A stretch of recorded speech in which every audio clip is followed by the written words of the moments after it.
Welcome back, I'm the Watch King. On this video, we are reviewing the Tudor Tiger. This is when Tiger Woods was like this. Well, that was actually a pitching wedge, if you can believe it, Bobby. So he's trying to knock it down. I like that play, and I like that shot. Go in. Versus like this. Arrested and charged Eldrick Tiger Woods with DUI for 22 Chapter 316. So this is the era of the great Tiger Woods, his first come on. Tudor actually signed the young star at the time, and they created this watch. Now, of course, Tiger Woods has had a huge comeback since then, so we're not going to be talking about that and his new sponsors. We're going to be talking about the original. So let's hop straight into it. Jumping right into it, this is the watch in question, right? This particular one, I'm going to explain every detail about this one and then Tiger Tudor in general. This is the very first Tudor that was completely made by their own stamping, meaning the Tudor is here, the Tudor logo on the clasp. The bracelets were Tudor at this time. Everything, the case back, the oyster case itself, there's nothing that says Rolex on it. The crown is the very first time. The crown was the last thing to go. As you can see, trip lock crown right there. Very nice and functional. You have screw down pushers. Everything is marked Tudor. So this is the first generation of that. First generation of sapphire glass also. So that just adds, of course, robustness and wearability for longer periods of time, right? Everybody likes sapphire better. It's just a better material in general. So we're going to go through functions and then, of course, all stainless steel. The 7750 movement is a rock horse coming off the shelf. Easy to service, easy to get parts off of, and it will save you a fortune in the long run if you want to service an in-house one such as Rolex or other brands that have in-house chronographs. So unscrewing the crown here, it's actually super buttery smooth. We have hand winding. You can hand wind on top of the rotor, put it out to its first position. Super simple. You just quick set date, very functional, snappy. Right there, and then you pull it out again. Of course, it has hacking, and it has everything you need. It has quick set date, hacking, and chronograph. That's what it has, all the functions there. Putting it in, of course, running super smooth. And then this is the opaline dial. They had other dials. They had like a beach variant where they had all these different cool dials also. But I think from an aesthetic standpoint, this opaline, I like it even better than the white. It's like almost creamy off-white color.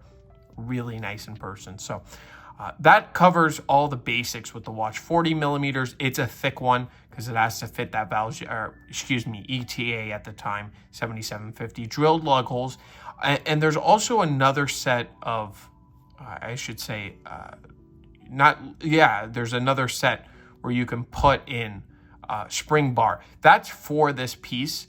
A lot of people think that you can put the strap up there. You could put the strap up there, but this one makes it look integrated. It's actually not integrated. You can take these end links off and you could do whatever you want. I guess you could put the strap up further, but I like it like this. This is how Tudor intended you to wear it, and I do like this a lot. So we're gonna actually try it on here. I'll show it to you on the wrist.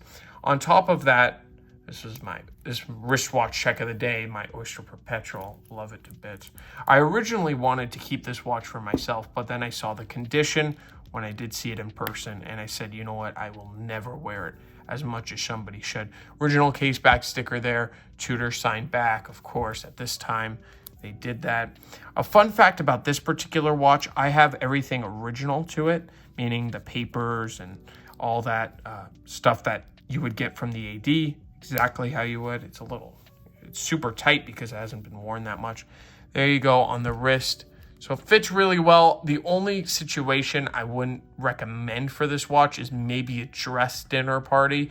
You could get away from it because people are wearing Apple watches, don't get me wrong, but it's a little bit thick. It might be a little tough to get under a cuff, but jackets, everything like that should be fine. It's not super duper thick, but it's thicker than, especially thicker than a Daytona. That's the only downside of this watch is the thickness. So there you go. As you can see, the deployment very nicely made by Tudor, nicely machined.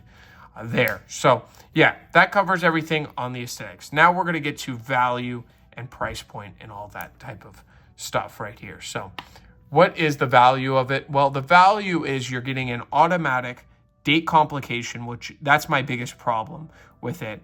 And then this one is completely full set box papers, the works, right? It has everything down to the hang tag, inner and outer. I'm selling it for like $5,000, right? Even like, forget the fact this actually has a brand, it has an identity, everything. But if you even look at other pieces out there that are sports chronographs, you won't even get close with the type of value, with history and all that. And I always say, and people ask me, who would wear the type of watch like this? Well, I think if Paul Newman lived in this era, he would not wear a Daytona because it's become a luxury kind of product. This is what I would see Paul Newman driving in a car today. I feel like his wife would gift him a watch like this just because this is what a racing watch is all about, right? I like this. I think this is for the person that they're too cool to wear Rolex, right? They don't care about the name and all that. That is what this watch is for. Let me know if you agree with me at all, or are you just like the Daytona and that's what you like? But I really, really do like these, and I think people have slipped on them way too long. People are buying the modern version, and it just doesn't have what this has, right?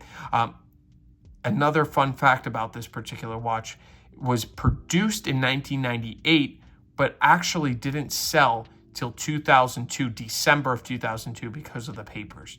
So I found that out through serial numbers and all that. So that's why it's a tritium dial, tritium hands, but it actually didn't sell till 2002. The relationship with Tiger Woods and Tudor lasted late, I think 1997 was when they started production on these watches, and then all the way through 2003 is when he got in trouble and all that, and they kind of severed ties very quickly. So that's the story there. So thank you all for watching. If you enjoy this type of content, or if you're looking for one of these, at the moment it's available for $5,000. I don't know how long it will be for, because it is kind of a steal price, pretty much wholesale there. So go check it out. Thank you all. If you like more stuff like this, please subscribe, and I will definitely catch you in the next one. Have a great day.